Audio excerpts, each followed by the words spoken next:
On October 7th of last year, the terrorist group Hamas launched a deadly attack in Israel, killing 1,200 people, many of them in their homes. In retaliation, Israel began attacking Gaza, home to nearly 2 million Palestinians. Since then, 23,000 Palestinians have lost their lives. Israel has resisted all calls for ceasefire, buoyed by their support of their Western allies, the US and Britain. So let's talk about Palestine. Obviously, there is a very long history between Jews and Arabs, but we don't have time to cover the history of Palestinian land under the control of biblical Israel, then the Roman Empire, the Arabs, the Ottoman Empire, and finally the British. But today, let's talk about how this all started, who is Hamas, what is happening now, and what we can do about it. Let's start with the British because that's really where this modern day conflict originated. Before the British arrived, the population in Palestine was overwhelmingly Muslim, with some minority Christians and Jews living mostly in peace. When the British gained a mandate over Palestine following the end of World War I, they promised the growing Zionist movement, Jews who believed in the establishment of a Jewish state, to help them achieve their goal through the Balfour Declaration. Zionist leaders chose to establish a nation in Palestine due to their historical and religious ties to the region. So let's get this out of the way early. Modern day Israel has nothing to do with the biblical Israel. So Zionist biblical claims to the land simply do not apply, and that is that. Meanwhile, through permission of the British, Jews began pouring into Palestine with the slogan, "A land without people for a people without land." Except Palestine was not a land without people. By 1931, as the Balfour Declaration was being put into motion, Palestinian Arabs still made up 2/3 of the population.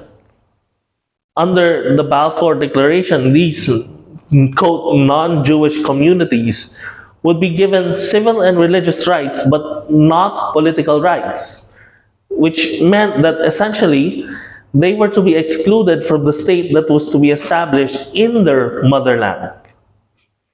The messaging from Zionists was clear that these people can simply be asked to leave to make room for them, which of course is not how it works.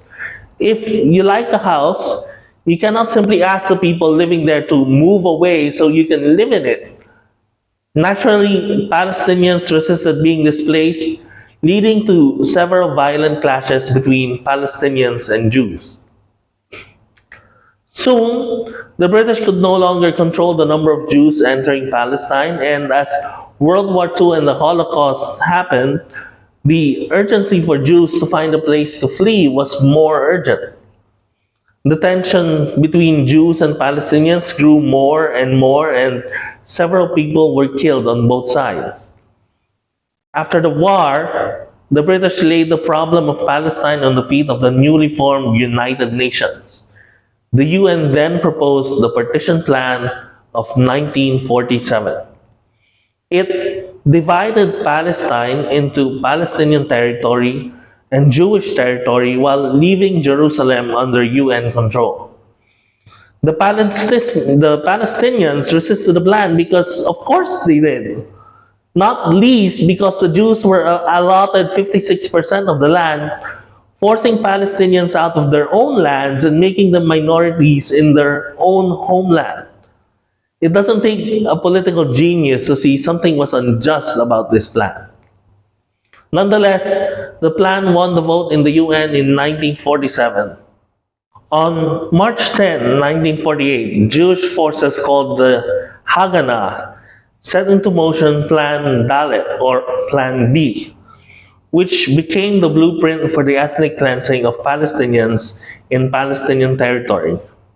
It called for some pretty horrible actions on Arab villages and towns, with one of the more infamous early attacks happening in Deir Yassin, where the UN reported several acts of savagery. Many of these operations focused on isolating Jerusalem and the roads to it. A set of brutal instructions called for the destruction of Arab villages by setting fire to, blowing up, and planting mines, especially those population centers which were difficult to control. In case of resistance, it called for the population to be expelled outside of the borders of the state, villages emptied, and for the occupation and control of Arab villages along main transportation arteries. To this day, the archive of the Israeli army refuses to release many of the images and intelligence reports on Deir Yassin. But one UN report detailed circumstances of great savagery, including women and children stripped, lined up, photographed, and slaughtered. Roughly 100 people, largely children and the elderly, were killed in the village. The Jewish forces made an example of the villages and towns they attacked to threaten Palestinians in other areas to leave their homes, or else it will happen to them as well. What happened next came to be known as the Nakba, or catastrophe. Jewish forces claimed hundreds of Arab-occupied villages and cities, forcing hundreds of thousands of Palestinians to flee to neighboring states. And not only did they force the Palestinians out of their land, but they also prevented them from returning, often by shooting at those who attempted to come back. In May 10th, the Jews declared the founding of the State of Israel, which the United Nations subsequently recognized. From the enactment of the Balfour Declaration to the UN Partition Plan to the Nakba and to the present, Israel has systematically taken the land of the Palestinians. One calculation notes that while the UN Partition Plan had assigned 56% of the land to Israel, it now occupies up to 85% of the land, with Palestinians left in the West Bank and Gaza. Israel and their Western allies have worked hard to erase the Nakba from our collective memory, and they have succeeded. Most people now think of the State of Israel as if it has always existed, and no longer consider the dark history that led to its establishment.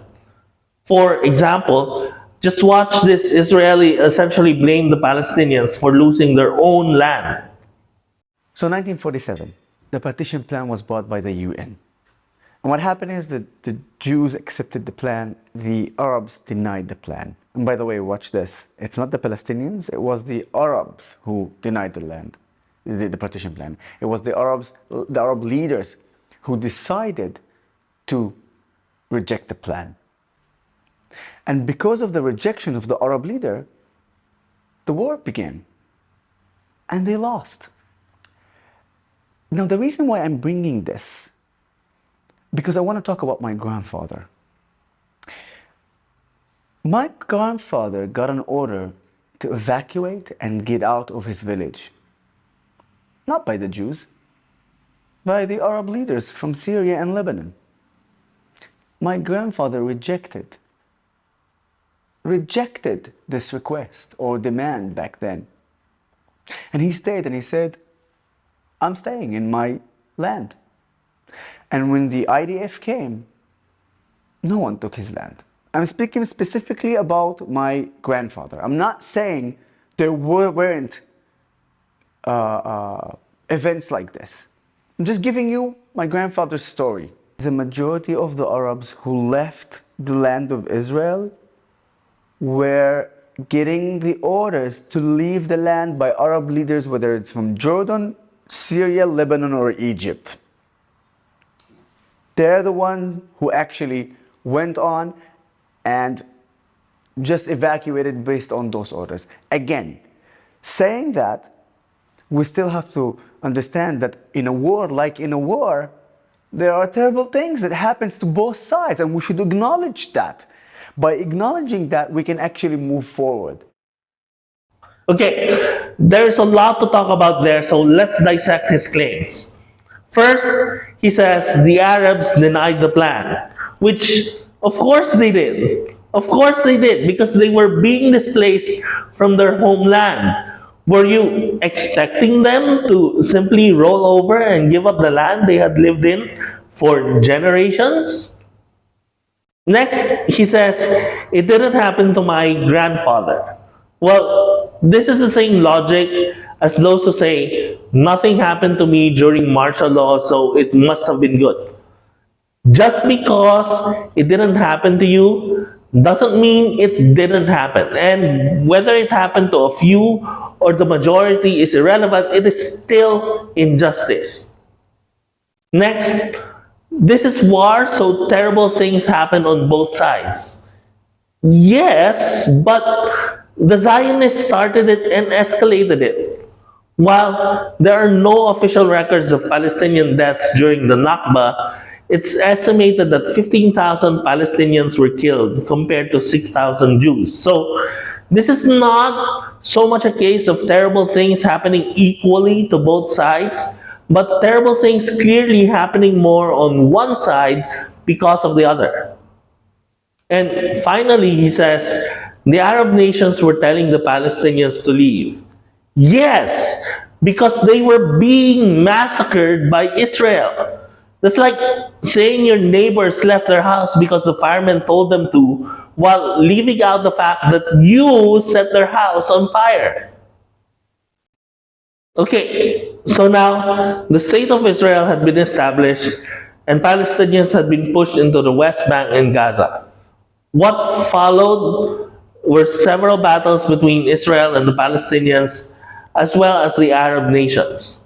The next several decades until the early 2000s would see the Six-Day War, the rise of the Palestinian Liberation Organization, the First and Second Intifada, and the Oslo Accords, which established the Palestinian Authority to give them some form of governance and attempted to establish peace by further subdividing what was left of Palestinian territory. And that brings us to Hamas. Hamas is a Sunni Islamist military organization established in 1987 by Ahmed Yassin. It is designated a terrorist organization by the United States and European Union.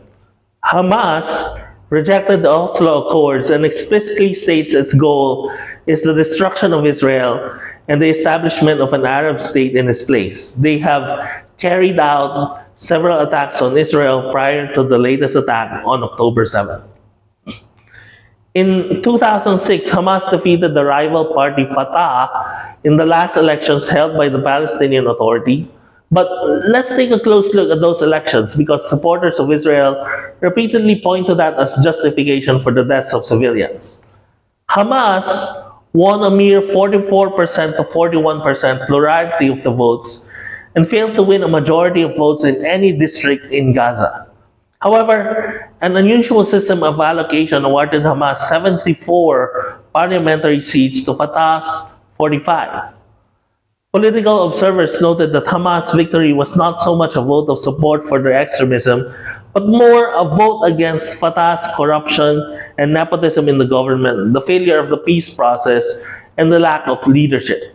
As Filipinos, we should be able to relate to how Hamas can gain victory in elections on such conditions of dissatisfaction with the incumbents, having seen this recently with the election of Rodrigo Duterte to the presidency. Hamas then seized control of Gaza in 2007 by murdering Fatah officials, some of whom survived by fleeing to the West Bank. Israel withdrew from Gaza and subsequently imposed a suffocating blockade, which had the effect of raising poverty levels to 80% and limiting access to food, clean water, and electricity. Israel has launched several attacks against Hamas in Gaza in 2008, 2012, 2014, 2021, and now. There are about 2 million current residents in Gaza, an area of land just over half the size of Metro Manila, making it one of the densest areas in the world. Because Israel controls the land, sea, and air of Gaza, residents are unable to leave, which is why residents describe it as the world's largest open-air prison. Now, supporters of Israel have reasoned that since the Palestinian people elected Hamas to represent them, then the civilian deaths in Gaza are justified. And yet, in a population of roughly 2 million people, the median age is 18, meaning half of Gaza's residents weren't even born in the last elections and probably don't even understand why their land is being bombed. And that brings us to today. Hamas attacked Israel on October 7, killing 1,200 civilians and kidnapping 200 others. The videos that emerged from that attack, some from Hamas fighters themselves, are truly horrific and inhuman. Let me be clear about this. I condemn Hamas for that brazen attack on Israeli soil, and they should be held accountable. But the Palestinian people are not Hamas, and the way Israel has since retaliated against the Palestinian people, not on Hamas, has been objectively and quantifiably worse. As of January 9, an estimated 23,000 Palestinians have been killed in the Israeli siege on Gaza. Conservative estimates note that of those killed, more than 9,000 are children, and other estimates have that number closer to 12,000. That is a horrifying number. Israeli military claim that for every one Hamas militant killed, 2 civilians have been killed, a number that Israeli officials describe as tremendously positive. But is it though? If 2 out of every 3 cheeseburgers at McDonald's was made of worms, you would stop eating at McDonald's. Why is 2 innocent people killed out of every 3 an acceptable proportion? It is estimated that 160 civilians every day are being killed in the bombing. For comparison, in the US battles with ISIS in Syria and Iraq, it is estimated that only 20 and 40 civilians were killed each day, respectively. But it's not just that innocent people have been killed accidentally, they are being killed deliberately. There have been reports and videos of Israeli snipers aiming at unarmed women and children, some walking while waving in a white flag. Israel has deliberately bombed hospitals, churches, residential areas, and refugee camps. They even bombed the south of Gaza after specifically telling Palestinians to evacuate to that area. Those are war crimes. Just watch this as Israeli soldier mocking Hamas with a message of peace and delivering the opposite ending. אנחנו גדחן 271 במסר לחמאס. למרות השביעי באוקטובר, למרות עשרות ימי לחימה ברצועה, אנחנו מוכנים לדבר על סולחה, על חשיבה מחדש, בנייה מחדש, שיקום הרצועה.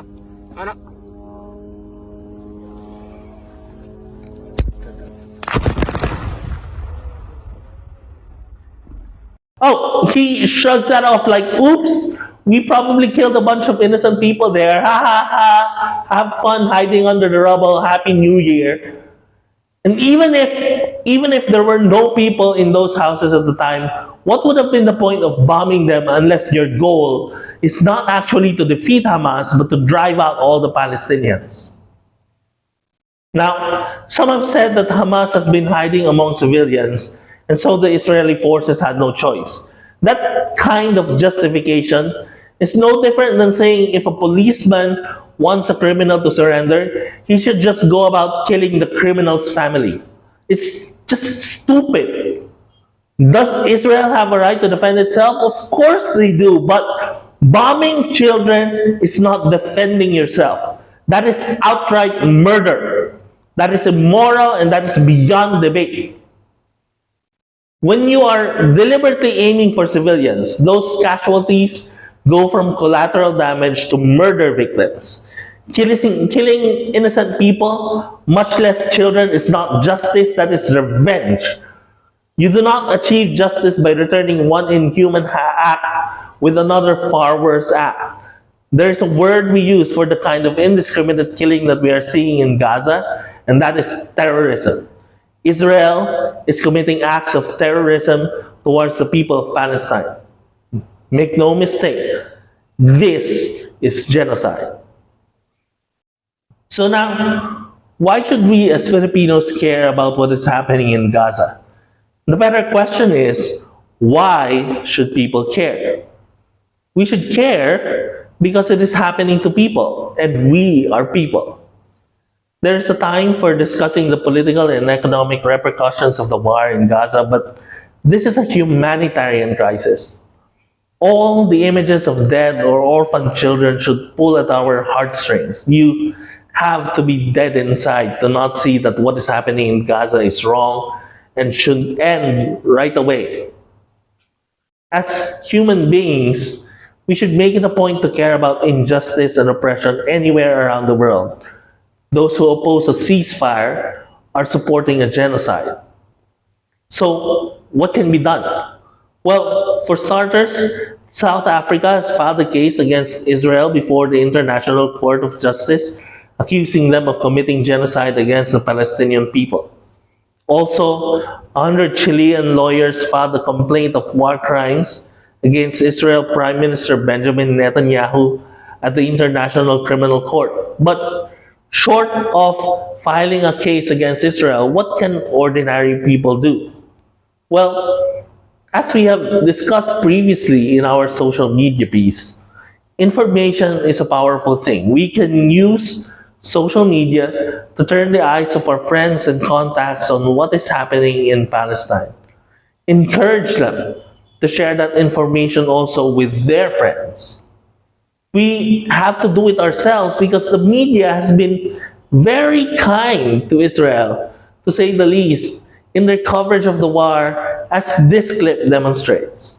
This happened at the border checkpoint. You can see a car going through and ramming some of the police that were actually manning that checkpoint. The video we're going to freeze shortly, but the two people, there's a man and a woman in the car. In the subsequently, they were killed by the police, but it looks like accidentally a stray bullet found its way into the van ahead, and that killed a 3 or 4 year old young lady. So tragic events in the West Bank. Oh, did you mean a baby? Because that's what a 4-year-old is. It's not a young lady, it's a baby. Also, a bullet found its way. You make it sound like the bullet was just wandering around and happened to end up in the body of a baby. No, no, no, no. Somebody aimed for that child. An Israeli soldier decided he was going to kill a child, and then he pulled the trigger and did it. We have to shine a spotlight on the atrocities that Israel is committing in Gaza. If the media won't do it, we're going to have to amplify our voices to let the world know what is happening. To be silent in the face of injustice is to be complicit. It is our duty to spread awareness about this injustice to everyone we know. It's important to know that Hamas is just a response to a century of oppressive occupation by Israelis on Palestinian land. Without their continuous displacement of Palestinians, without the Nakba, there would be no Hamas. But obviously, we cannot go back to the way things used to be before Israel, but there cannot be real peace until there is accountability. Hamas must be held accountable for decades of terrorist attacks on Israel. Israel must be held accountable for war crimes against the Palestinian people. In the meantime, there must be an immediate ceasefire, because while we join Israel's call for justice for those killed on October 7th, the Palestinian people, especially the children, deserve a home and a future.